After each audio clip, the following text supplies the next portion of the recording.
has busy schedules and stuff going on, but you're here tonight for a good cause. Whilst I'm talking, I would love to invite our panel and our moderator for tonight, which is Amber Vineyard.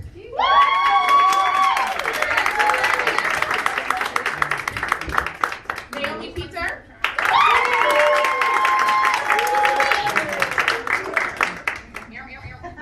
She got moves. Beyond G.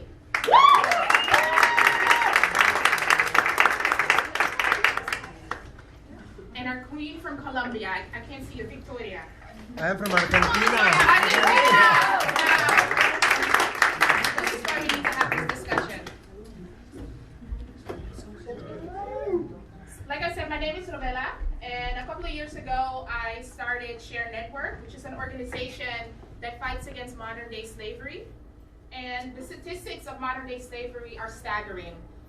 Right now, the Polaris Project released some facts, did some research, and they said that 80% of modern-day slaves right now are women and children. And then the city of Amsterdam approached us and said, hey, we want to do programs specifically for migrant women within the LGBTQ+ community. And I was like, well, that's not really what we do. However, we do have some people that we work with that are part of the LGBTQ+ community, plus have a migrant background. So we said we want to accept the challenge. Then I started to ask around, and a lot of people told me about Amber. They said you need to contact the House of Vineyard. They definitely have some insights and could help support it. So I approached them, and they were willing and gracious and open enough to collaborate with us. And then the city of Amsterdam also put some other requirements and rules and restrictions upon us that I quickly found out to be that they didn't really fit with the people that we work with. And so we had to stop, reevaluate, and think, okay, how do we connect better with the people that we work with? How do we create safe spaces for these people, for us all here even today? And I started to then really ask the hard questions to myself, but also started to seek out, okay, who are the leaders and the fighters and the movers who've already been doing this for a long time, who are already making waves, who've been fighting, who not only fighting, but who embody it, who are it. And so I got in contact with Naomi. I got in contact, well, Victoria I've known for a while now. And then Naomi recommended to also speak with Bianji. And I've learned a lot. And I think in order to continue these conversations and in order to make an impact, to really bring about change, we need to have hard conversations. We need to ask difficult questions, and we need to be willing to change. And so tonight, we're all here from different shades, different backgrounds. I was born here, but I've lived in different countries, and I'm also still learning. And I am, tonight, Amber is moderating because, you guys decided to take on this challenge with us. Thank you very much. And there's gonna be some time for questions afterwards. Gabby Vineyard is also going to show us what the whole voguing. Yes!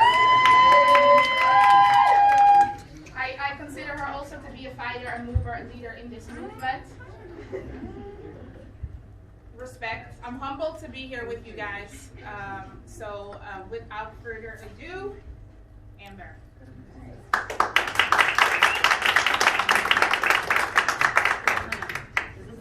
Woo! Is it on? Yeah. It sure is. My voice is like, I don't know if my voice is like louder than the microphone or something. It is.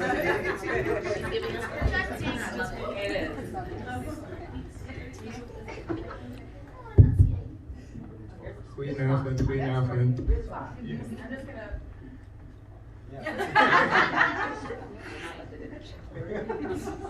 Do whatever you feel like, girls. Take it away. You guys can hear me in the back, right? Yes. All right. Nice. Well, first of all, really it's an honor to be here and asked to moderate, especially the three beautiful ladies in front of me. Thank you. Yeah, just like Rola said, I got to know her based on doing the voguing empowerment workshops, and it was definitely something that I was like, yes, we need to be doing this. And we definitely need more of these conversations.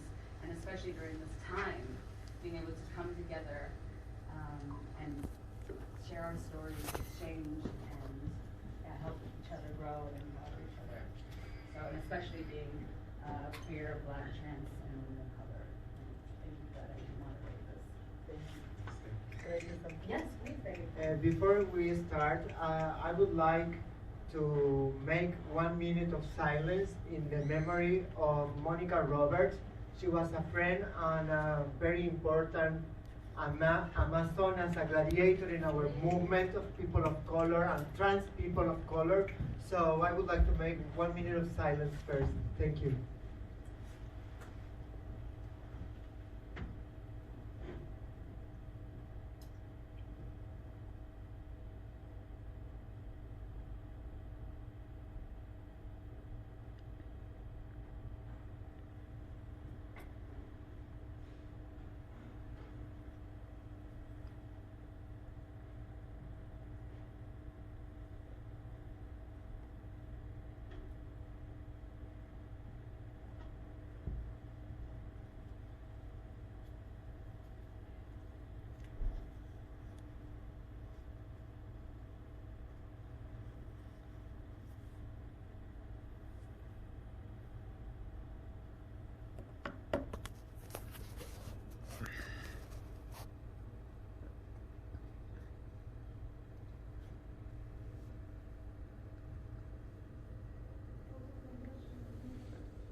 Okay, rest in power, Monica.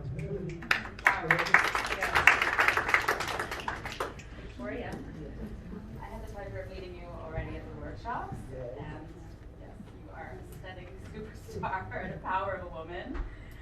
Would you like to first start by sharing a little bit of your journey coming from Argentina? Yes, okay. I was born in South America, in Argentina. I am from Ushuaia, the end of the world is the name of the city, it's the southern city of the world. And I studied political science in Argentina.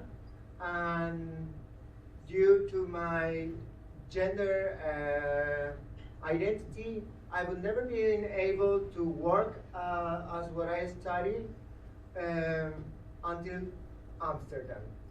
Amsterdam gave me the first time the opportunity to work with first with sex workers. Then I started to the movement and the foundation of the Trans Netherlands United with the girls and a lot of sisters more. But it was my pleasure to bring the Latin community to the movement around Amsterdam, because most of the sex workers in the Netherlands and in Europe are from Latin, I mean transsexuals and queers are from Latin America. And there are just a few of them that speak English, Dutch, just like I think counted by my hand, with my hand. But I am one of those that don't speak Dutch. Yeah, I'm terrible. So, but yeah, but this is how I can connect with the movement and start to help the Latin community, the migrant sex worker community, and doing this work that I love. I ended up being a human trafficking victim as well, because all this mafia came after me, and I ended in witness protection. And no, this was here in Amsterdam. And then God put me an angel. That angel is Roela in my way. And when I was there, I met Roela. She was working there, and well, she helped me a lot, and also instructed me how can I be more helpful, and also without putting myself in risk.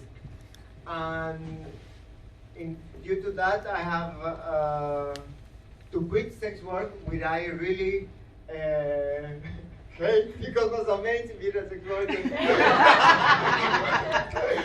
I have to say, it's amazing. Yes, come on. Yes, and it's empowering as well. So but all that energy that I have doing sex work, I use it now in other things because I am a person with HDAD and hyperactivity, so I have to all the time finding what I'm going to use my energy, and so I start to, and at the same time I become also the executive director of Miss Transstar International in Barcelona. That is the most prestigious and important beauty pageant of transgender women in the world. And yes, I'm very proud of it.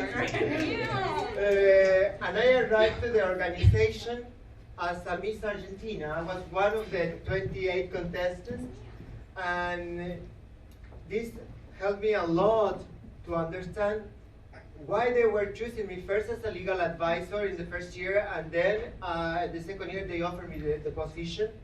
Is because there are no trans with university studies. And I know by myself that I am a blessed, that I am a privilege. So this is what I do. What I said, what can I do with this privilege? I cannot say and enter to these spaces where they always let me know that I have to be very thankful to be there, and I can come alone, no more friends. So when this white bourgeoisie tell us we feel so important, that we are better than anyone else in the room, than any one of our sisters, and we love to tell our friends, oh, because I have to go there, I'm sorry, but I cannot take you because they told me you are the only trans. We don't say that it's for the color, we are the only trans, and we like this. So one time when I started to look, I said, why they tell me this? And then I said, they are not doing it because I am fabulous. No, they are insulting me. Because every time they can, they make me know in front of anyone why I am there and sitting there and occupying that position. So then I start to make the noise there. So we cannot be here talking about human rights when I am the only one.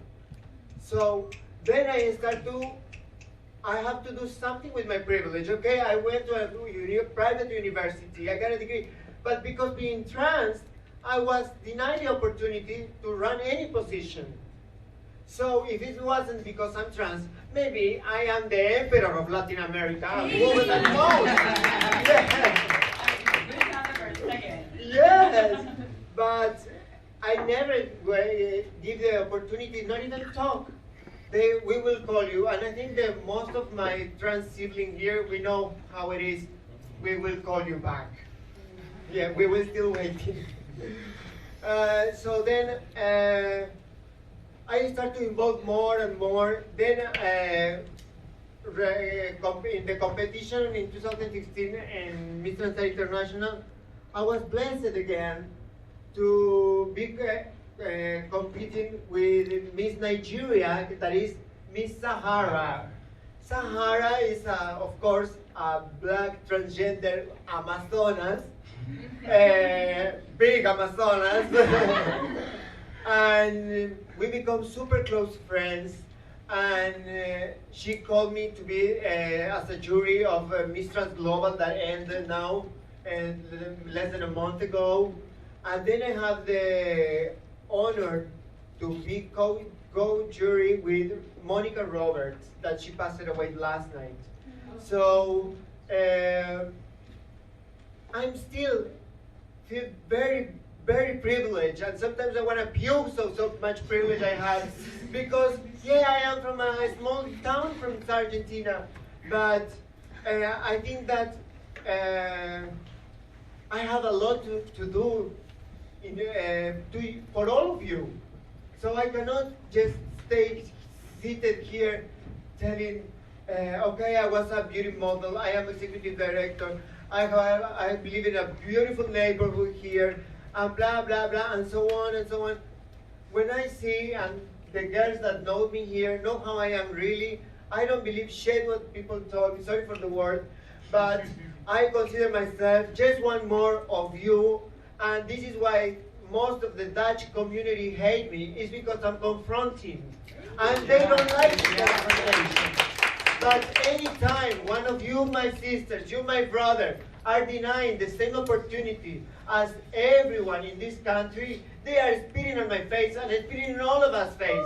So then I will be making noises for all of you. And yes, thank you. And Can I ask? yes, sure. Why do you think programs like this, like these talks, like the pageants, why are they important? Yes, are extremely important because give us visibility. You know, this is the first time that I am running a project that is specifically target for the people of color in our community. And I knew that I was in the right path when I was when Roela offered me. I don't even doubt it. I said yes, yes, I will do this and I will do this. Because I am super energetic because I know that we need more girls like me and that I can put that seed in Gabriela, for example, she's 20 years old. And the girls that I talk every day, and I love to do that. I really focus. Maybe I dry her mind that most, but I love, yes, because and you have to do this, and you have to do, because I recognize talent when I see it. Hey. Yes. Yes, it's true. Yeah. So for me was also I learned a lot. I learned a lot from you. I learned a lot from you, from every person that passed through the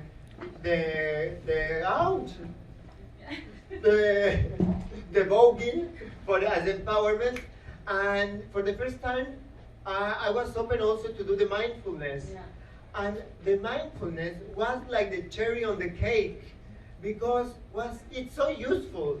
I think that everybody, not only us, should have the opportunity at least once in their lifetime to do this kind of exercise and see how capable you are to do everything you propose. Just you have to direct correctly your focus and you will achieve everything you propose. Hey. Kick it down door. Kick it down door. So Gabby can replace my shoes.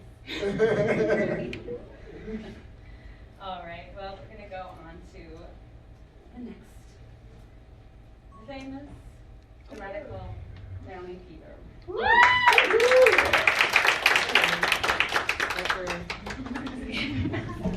Well, it's a pleasure to actually sit here on this and speak to you like this, Naomi, because I have to just, on a personal note, I have to admit, I think, I posted this a little while ago about how, in 2008, I found my passion.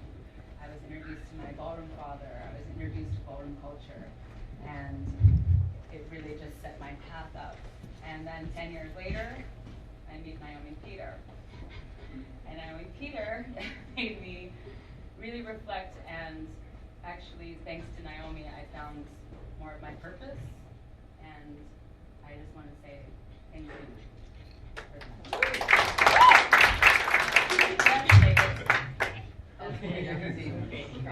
Yeah, just take it, because I mean it with the bottom of my being, and I would not be the loud bitch or more radical, say, like some people would say. Amber, you're more radical than Naomi. We had a conversation. Yes, we had our conversation. So, and it's been a lot of growth, a lot of discomfort, and that's also part of why I feel these conversations are so important, and it was really you as a fighter really taught me that and how to use my position and why I need to be louder. And so you did. And I'm still working, and I know the journey is never motherfucking over. So, long ways to go, but I'm ready to keep swimming. Come on. Come on. So, Naomi, let's start with, why did you start Black Pride? And tell us about Black Pride Week. Damn. Yeah. Black Pride. So this year we launched Black Pride. And Black Pride is very much about self-determination. Black Pride is about building our own spaces. Black Pride is about taking care of yourself. Black pride is mental health. Black pride is self-care. Black pride is love. Black pride is healing.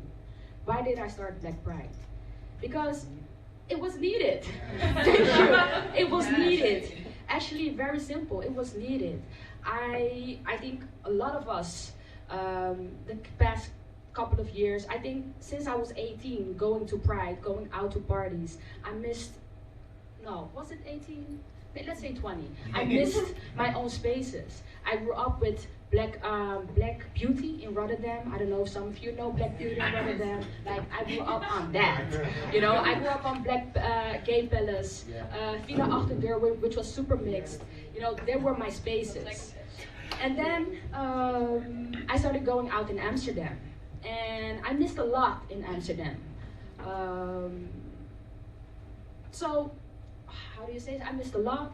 And the last couple of years, I've moved around the big organization that is Amsterdam Pride. And even within this, we try to move from within, to change Pride from within. But even that did not happen. And at some point, you need to stop banging on the door that's not gonna open for you. It's done. Very simple, it's done. So we started Black Pride. And I'm very proud that we launched that. I'm very proud that we had our small week that we did. We had the Black Pride Ball, which was like amazing to have. The first one in Amsterdam. We had, let me think, we had our lunch, we had a photo exposition. Right now I'm busy with a t-shirt that I'm making to, how do you say this, to honor those who came before us, who are still here, and some of them are not. So the t-shirt's gonna come out this end of the month. So yeah, it's really about ourselves, and stop, you know, begging to have a seat at this table. Bitch, I'm building my own table. Okay.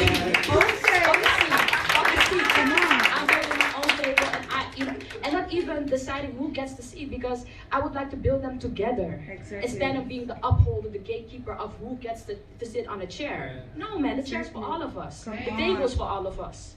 So I know when I say I'm building my own table, I'm actually, you know, you can say, you know, deciding who gets to sit. But sometimes I want to decide instead of being the one who is allowed, as what you said. I'm done being allowed to be in the space. Fuck that. And being reminded why I am allowed in the space. No. You know what? Keep your space. Keep Exactly. it. Come on. Keep it. I don't want it.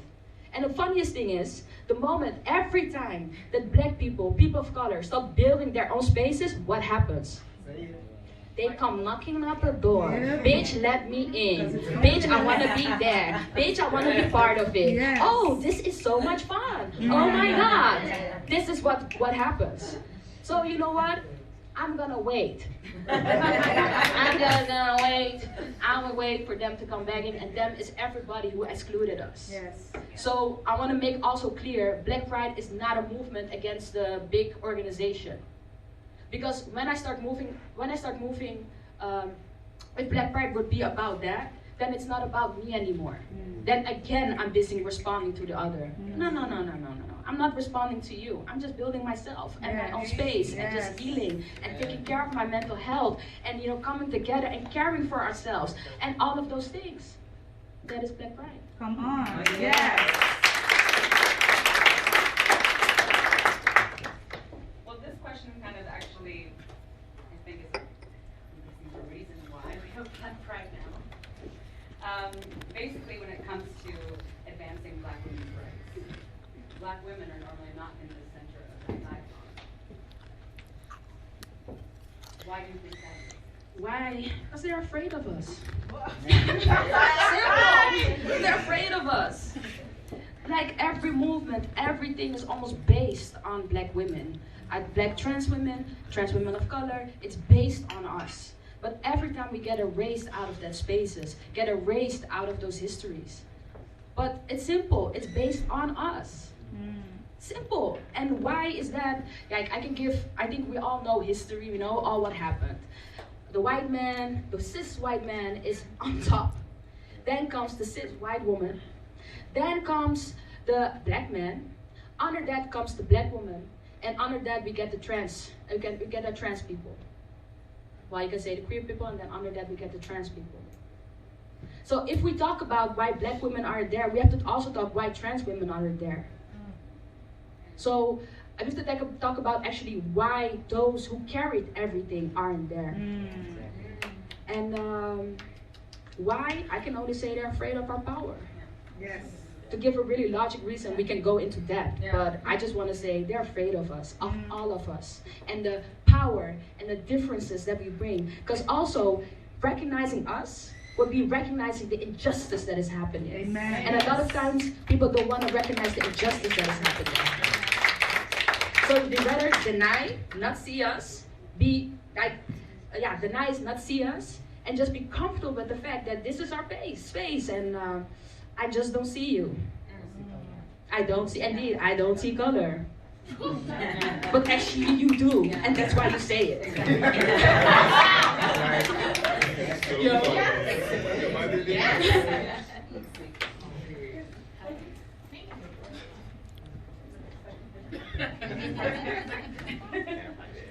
All right, well, also, I guess this is even going further with it.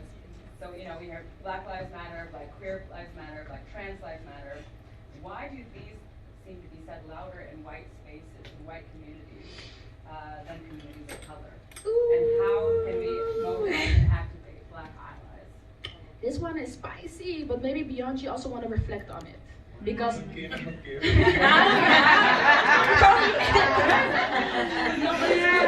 maybe we all want to reflect on it. Because this is, and also, at the end of everything, please keep your questions in mind, because at the end of all this. Okay. Nog een keertje. Yeah. Thank you. Yeah. It's okay. I'll do lungs on.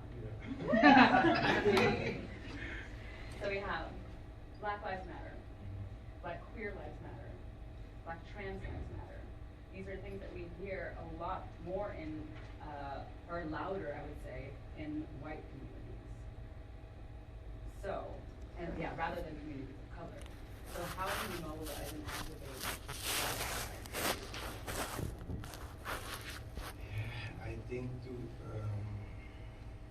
ik begreep die vraag niet. dus de vraag is waarom Black Trans Lives Matter en Black Queer Lives Matter veel luider in de witte gemeenschap of witte gemeenschappen worden geschreeuwd of gezien of meer omarmd dan in gemeenschappen van kleur. I think it's because of the pain and like people don't we need to find each other and like speak it, het ongemakkelijke gesprek aangaan, zeg maar. The uncomfortable and a lot of conversation. people, like even I, my mother is like how you say it right, and my father is Surinamese Hindustans, and it is so difficult for me sometimes because I have a privilege, like I can say I'm Suriname, I'm Dutch, but if as a child I was so struggling with my identity, who I am, and you don't know where you belong, and this, that, yada, yada, yada. And when I started working by COC, I noticed that my color can be my strength, is a way, like what are you guys saying? And I don't, it's so difficult this thing. Zeg maar in het Nederlands. Het is like, alles wat ze net hebben gezegd, heb ik alles ervaren ook in organisaties waar ik heb gewerkt, projecten die ik heb gedaan en hoe je elkaar kan vinden, ik denk ja, verbinden en het van gemakkelijker aangaan en mensen ook erop aanspreken, maar ja, wanneer ben je racistisch bezig, wanneer maak je racistische opmerking, want onbewust denk ik dat we allemaal wel eens racistisch zijn geweest. Hoor. En ik denk dat we bij onszelf moeten beginnen en dat mensen moeten beseffen van we hebben meer gemeen dan niet gemeen, zeg maar. En ja, het is een moeilijke en we zijn er nog lang niet. And further to keep going with that, to connect with each other and those kind of things, like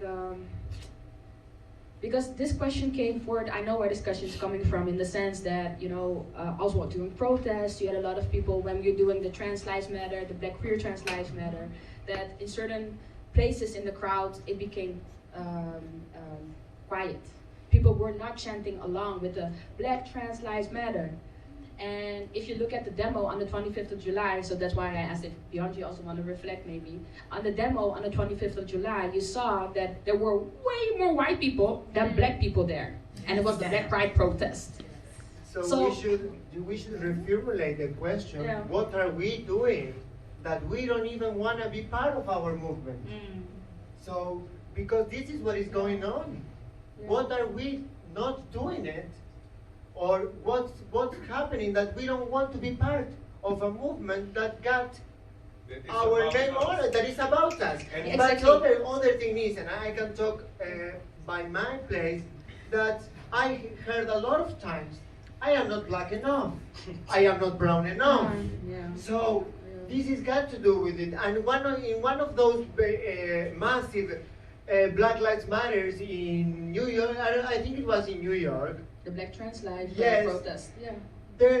immediately after Yeah. that protest, they Killed beat almost. a Yeah, transgender true. woman of color. True. Yes. So were we crazy? Exactly. So when is valuable Yeah. a life of a black person, and which are the layers that make you But important? that was my problem. Like Yeah. on the 1st of June, I was part of the demo on the 1st of June. And I know organizing or going towards the demo on the June, I had a really weird feeling. Because never did my community organize a march for a black trans woman or for a black woman. Yeah. Never. But here again, we're going again and again and again for a black cis man. And that's okay, because that's still my brother, that's still my cousin, that's also my father. So that's not the problem. But the fact is that it feels like we're prioritizing one life over the other. Yes. And this is what you're saying. And indeed, so I had a strange feeling organizing for George Floyd because Breonna died. Why did we not do it for Breonna? Yes. Yes. Essentially, why did we not do it for Breonna? But now we're here for George Floyd. Okay, all good. So we use this momentum to talk about everyone. A week later, 2 black trans women got killed. What happened? What happened here in Amsterdam?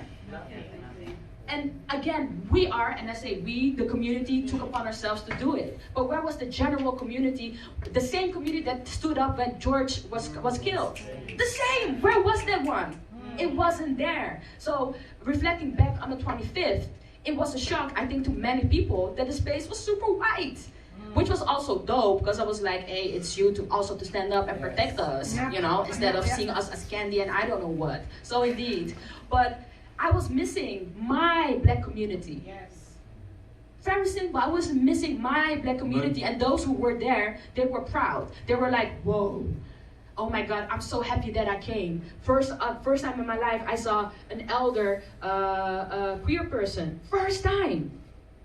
So some of them were overwhelmed by it, but I think a lot of others who were there were still hurt. Like, what? So you all came for George Floyd, but when it's about us, then y'all quiet. And I think this is the problem also with the media, you know, how they put us down, like a sex worker. You're not even a human. Transgenders of color are like the less of the less. And I think that's why I'm saying we must start with ourselves. And I think even with the black community, is like we are so busy like with our neighbors, but we are not busy with ourselves. And I think this is the problem why the how you say, the white society Yeah, it's good, coming, it's good. which are coming to these things, and it's a good sign. Yeah, it's but good. we need to stand up. We need to take our Exactly. strength and like we cannot stay in the victim role like, oh, the past, this, you know. And it's about us, and that's why I love Naomi very much, and I support that I got her because no, it's very much needed. I have so many feelings and so much. And we need to support each other also. And this is the thing with the Black Lives Matters, you know, like the protests and stuff. I was like, first of all, I'm a lazy person, this for me. I'm being honest. All good. Everybody knows No, it's but right. it is very important. But after that, I went in a conversation with somebody, and they were like, Bianchi, you cannot be that hypocrite like you want to be for trans rights, you know, and you not support the black community. And I know this from my work within, like with COC, like a lot of times when I was talking, even from back then when I was gay, When I was talking with a straight guys too last time, like We all know that.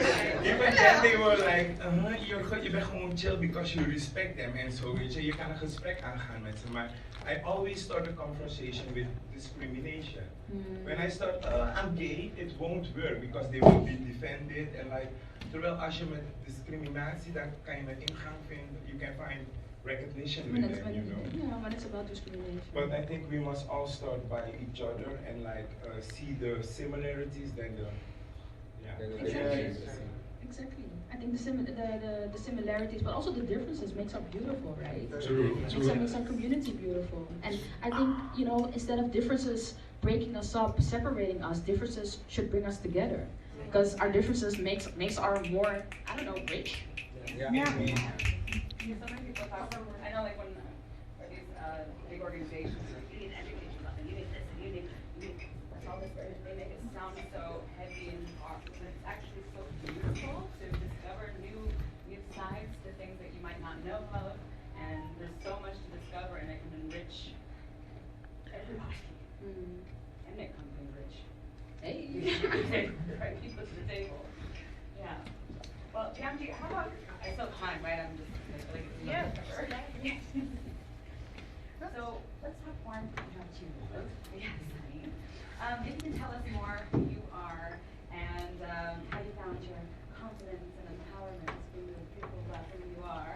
And yes, thank you're you. taking off the jacket and showing all that skin. Hey. She's in the house. Yes. Come on, it's fine. Yes, one love, be you. Hey, I'm Beyonce, trans of color. I'm from Surinamese and I'm half Dutch, to say it like that. So I was born in Suriname.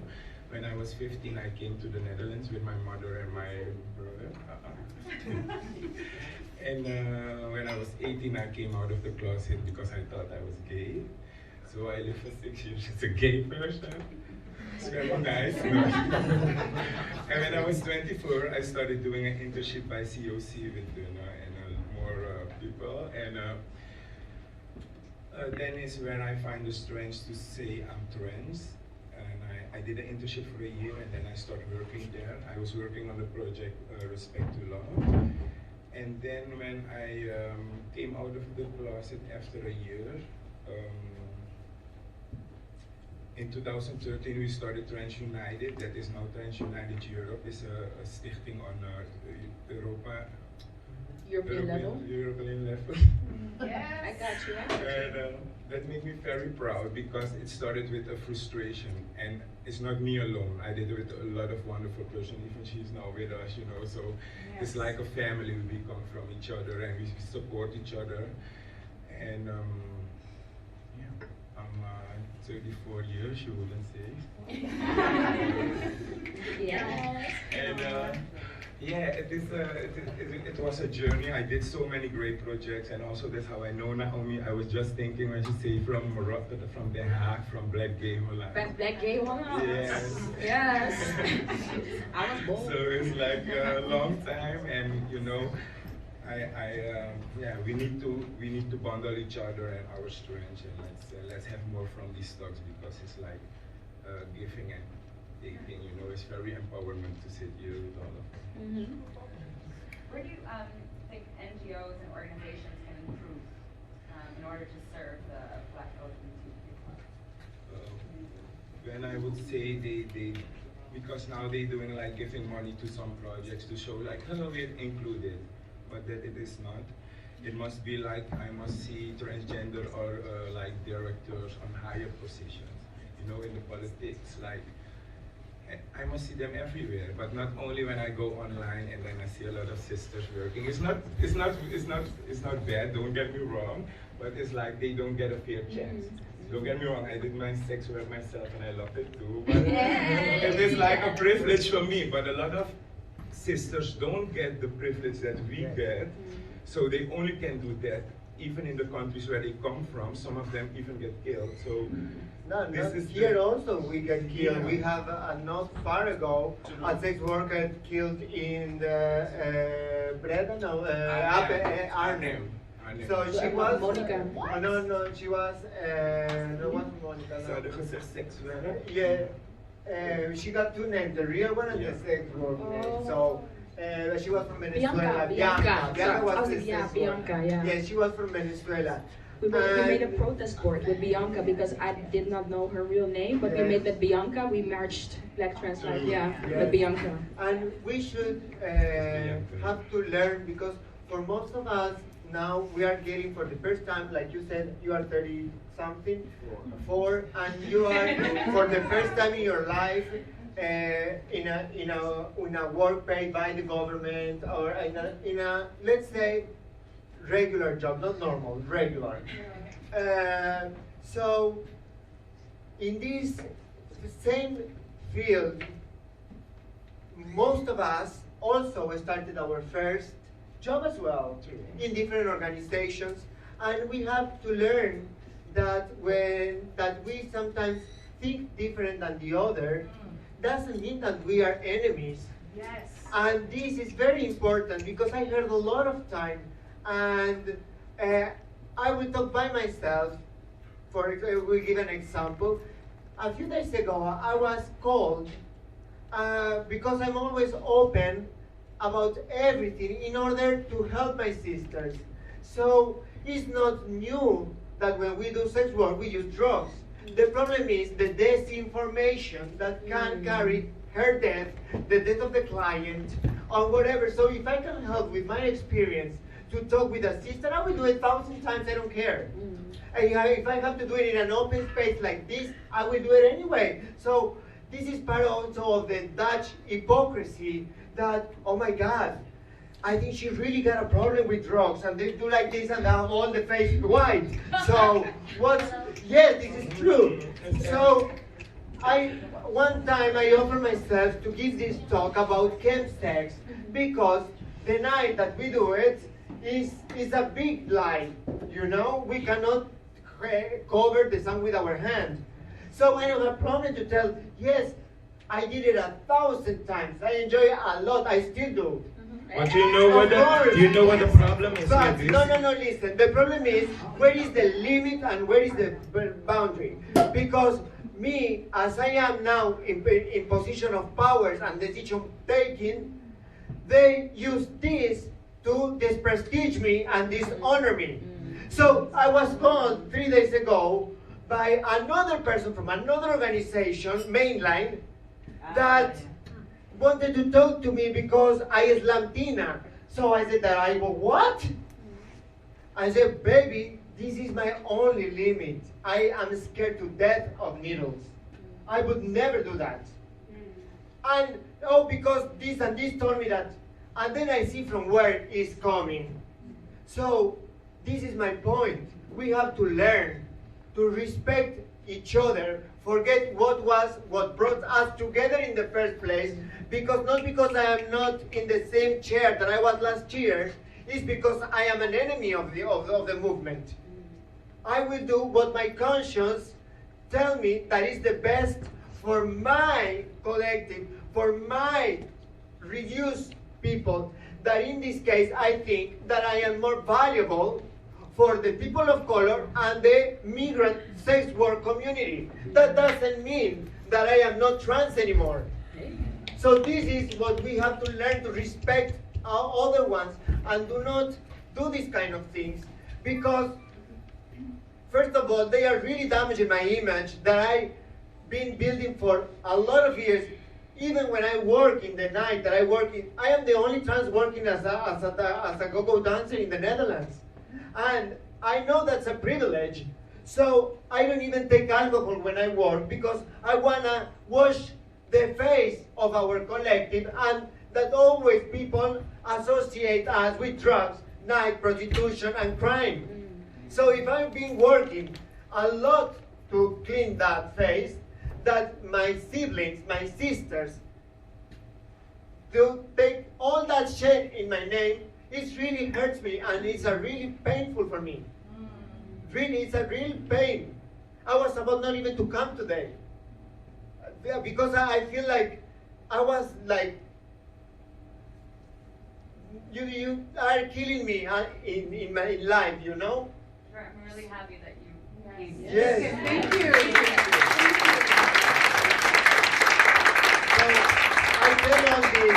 because we have really work to know. And now, if we all of us want to get into the work life, to have these regular jobs, we have to respect and accept each other. And this is what we were talking a time before. That's why we are not, but because we don't like to see with people of color, we don't like to see with Suriname people, we don't like to see with our Latin siblings. So we are the first one to discriminate ourselves. So this is the answer to all of our bad things. And even within the LGBT community, Yes, don't of course. underestimate it. This is endo-discrimination, and we must stop it. We must stop it now. We cannot go and talk to the people, please respect us. Please, when we don't respect ourselves. And we, on that Yes. note, maybe I'd like to hear from everybody. If, I've been to a lot of these conversations, and I know a lot of people who come to these conversations tend to agree. So, but what is it as speakers, as influencers, as fighters? What would you? Yeah, Sorry, I that's the word. What would be something that you want would give to everybody that's here, that what they walk away with, and how can we continue this? Keep believing in yourself, trying to empower yourself by places where you get energy. That's how I do it. Like Trans United is my baby, and I have wonderful sisters that we empower each other, like with all these workshops and like, and trying to give knowledge. Because I was mind blowing when I heard about history. I don't know if you guys saw about Marsha P. Johnson, and that I'm still fighting the same fight. It's like taking water, it's water in the sea, not even carrying it to the sea, like taking it in the sea. And it's like mind blowing, but of course I see we're making vooruitgang, but it is not enough. And I think like to give a message, trying to find each other. And of course, we cannot all be BFFs, but let's find each other.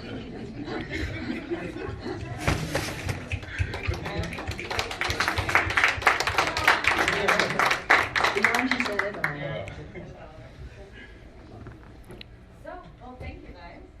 Thank you. How about, so I'd like to just, open the floor. Does anybody have any questions? Because now's the time to shoot. We have them right here. Bam.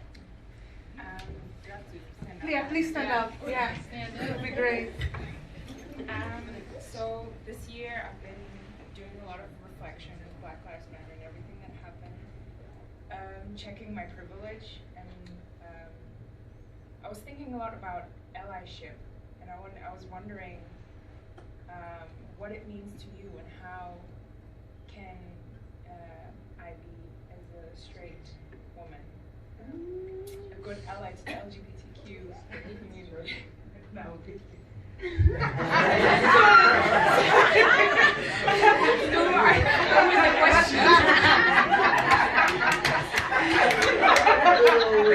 What was the question? Spaghetti, right? Yes. I love my spaghetti. Well, I don't know if you want me to answer it, because I don't want I don't want to be, how do you say this? In my world, in my head, everybody's queer. Yeah. To me, everybody's queer. So yeah. But okay, a real answer, allyship. The most important thing is always going back to yourself. Where do you place yourself in relation to the community? How can you use your position in relation to the community? So a lot of times when people ask me, I just throw it back. What can you do? What do you want to do? Why do you even want to be an ally to us? Like, why? And I think there lies the answer in what you can do for the community. Yeah. I can give you one advice. One day you will be a mother, so you can be a great ally educating your child in respect the diversity, and that's the best thing you can do. So give love to your son give love to us. Nothing more. And just Yes. come. Come to the community.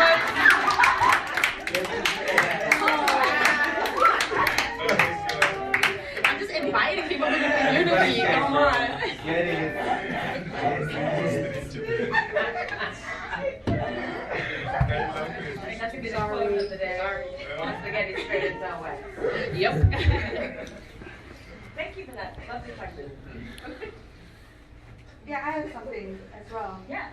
The question was posed, why does the black community not stand up for black trans lives and black queer lives, everything like that? And I think that the black community right now is still so much divided still, that, and they're now working on that, you know, not seeing differences between people from African countries, people from Suriname, other Caribbean countries, because there was so much division within that, we were discriminating each other so much, that is now slowly, you know, coming to an end as I see it, as I'm trying to do that with my family, my friends, my future children, that I don't feel like they're accepting of black trans lives yet, or black gay lives yet. And I think that's a step that we definitely need to take, but this is the harsh reality. They would rather not talk about it. No, it's story of my life. You know, yeah. And they'd rather not talk about it and just be like, oh, you know, that person is, you know, or it's, you know, but they don't really address it, and they're not really there for their own people. Whether they are cis or gay or whatever, they're not there for their own people. So, Yeah. And it's the insecurity also with a lot of black men, you know, is what I experience, you know, like after 12, it's like everything. You can imagine what they want to do, but at daytime, hold up. Exactly. Some of them I cannot even call, you know, Yeah. and it's like mind blowing, you know, and if I wasn't a strong person, I had already jumped for a train if I would believe like how men seeing us, you know, because it's like you're a fetish for. But don't forget the women as well, because they're also not doing anything. Exactly. You know, so we always talk about black men doing things after 12. It's also the women, you know? Of course. It's also even Yes. like. I don't see this is, but I don't see today here a black trans guy, you know, like. Black trans men. Yeah, black trans men, but because it would be nice also to listen to them, and I think it's shared. Yes, I know about, you know, Yeah. community, of course. Very close. I know, very close. The sauce, the tea on this bench. Yes. I have like honey to them.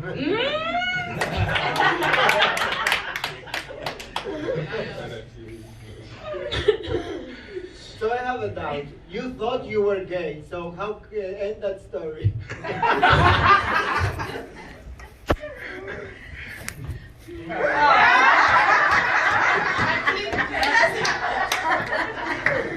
You and I cannot with you.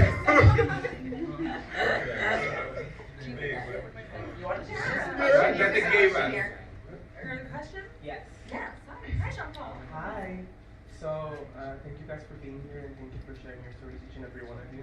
I think that I've met each and every one of you over the years in different situations as well.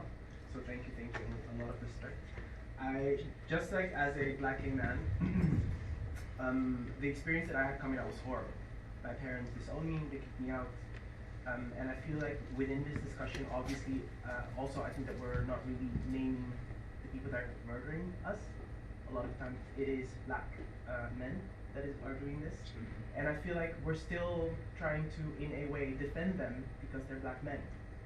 Now, I love myself and I love people like me, but the torture that I went through growing up by black men is unforgivable. And I'm a little bit tired of this discussion that we're having. How are we asking our people to not kill us? Yes. Exactly. So, like, and I know why in this country we're not together. We've been taught slave mentality here. I don't speak to Surinamese people because I'm from Curaçao. I don't speak to any other Latino people because do you know what I mean? I was Like, writing myself to say, but thank you, bring it up. you know, like, we don't do that. We don't communicate with each other here. So I'm happy that we have Black Lives Matter. But if we're not really here to have the discussion that we should be having on the people that are hurting and killing and abusing us, then we're not doing it. I have friends that are afraid to go to a Black Lives Matter march because they're gay. Yeah. It shouldn't be like that. And I'm tired of asking for that. I'm ready to beat people up. Yeah. I myself am making a movie about this as well. I'm hoping to start a discussion with my parents about why they chose to do what they did to me. But it really is, yeah, it's really education, which I hope will help you, but also like this getting together and also aggressively. I don't think we should be nice anymore.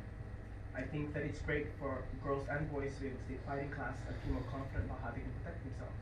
I think we should be way more militant and also get together. Human trafficking is a huge problem in this country, and we don't know. Like black people don't. This is weird. Yeah.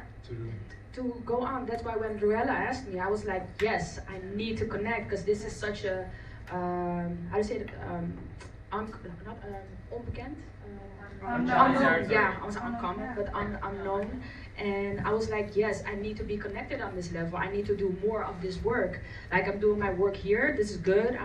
I think I'm very, it's clear what I do, but then there's another part of the community that I don't see.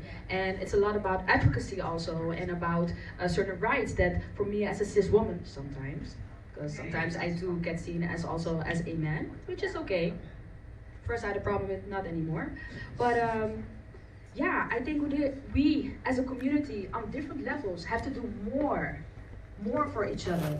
And indeed about human trafficking, when I spoke to Ruella, so thank you again for inviting, and thank you all who conspired for her to call me and for us to get connected, because I'm very happy that we can, and bring more opening to another community, and relation to the black community. Like for me, it's heavy, it's hard. I choose to be prominent in a certain community, in the anti-racist community, although I have to be honest, it was hard. Because in the first beginning, a lot of people were like, the Bati boys this, the LGBT people there, and where are they? Well, I was in the front getting fucking beat up for you and for your fucking children. So, and at the same breath, they would say, where are the Bati boys now? Where are the LGBT now? Bitch, I'm standing next to you. Bitch, you're actually on our fucking shoulders. But then again, we're not being seen. And I kept going, and even some of us in the core of Cows at Bay said, Yo, Naomi, thanks to you, or Yo, I have major respect that you stayed, because a lot of people stopped. And it was important for me to be visible. And maybe I'm still, I don't know, how do you say this the right way? How do you say this? I need to be visible in a sense for us, for the black LGBT community, for a small part to feel like they belong. Because if I can belong, I hope the other people would feel that they also can belong to the community. And on the 1st of June, when we put the black, queer and trans lives together with Council Bay organizing the March on the Dam, I think for a lot of people this happened. There was, of course, the black, queer, and trans community is part of this. Of course, when Sean spoke, I don't know who was there, but when Sean spoke, I don't know if you felt the goosebumps, if you felt the quietness of the crowd also. You felt like a coin dropped, like, yo, there are black trans people, and there are black trans people who are also having this reality of being a black man now, and that their blackness is being endangered. Black trans people. And for me, that was a beautiful moment in history, but we are not there yet. We are so not there yet. But I do want to recognize the violence that is inflicted upon our community through colonialism. And I don't want to say, oh, no, we don't have to take responsibility for the machismo, or for the homophobia, or for all the biases that we have to break down. This is not colonial, this is us. And if black people, the black community is not ready to do that work, we are lost. And it's the same breath we say, if you say you're pro-black and anti-queer, then you're shit. And it's the same if you're pro-queer and anti-black, you're shit. Because at one point we have to come together as humanity and find all of these oppressions. And if we stay on my oppression, your oppression, your oppression, your oppression, and we don't come together, then all our fights will be in fucking vain because we will not move.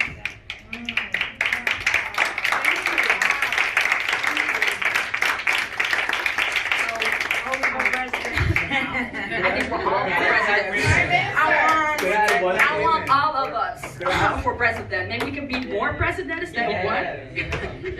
That would be nice. There's one more question before we end up. I'd like to know, and maybe Yeah, I'd like to know what we could actually do to help people that are put in Dutch concentration camps or refugee camps, as you might like to call it, or Afro Center, but they're not that.